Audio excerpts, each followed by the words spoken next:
Znači, ja sam gospodin bio uvek i biću, i zvezda sam to, mene zna celo svet, cela Srbija, a Daki što laje, što je da je govna, nek je da je govna, pošto on sad trenutak tu kuću da sam ne bio, je moja supruga Hrvatika, a Ilija isto nek je da je govna, Ilija Bog sad što kaže, nek je da on govna, isto Miloš, Dule, znači, Prcko, okej, njegova familija, Začka, Zale, Jelena, sestra njegova, Beba, ja, Poštovnik, znači, Malotnik, a Darkić, Ilija, Miloš i taj neki visoko 2 metra i on neke da govna.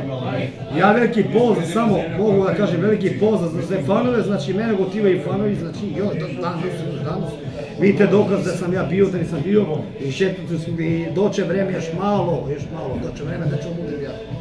Eto, kafanu sam trenutak ovdje, kafanu, ja i moja supruga pijem pivo normalno, hvala Bogu spavamo po hotelima, u hotel svugdje spavamo, nismo na ulici. I veliki pozdrav, kažem, za sve fanove, pozdrav.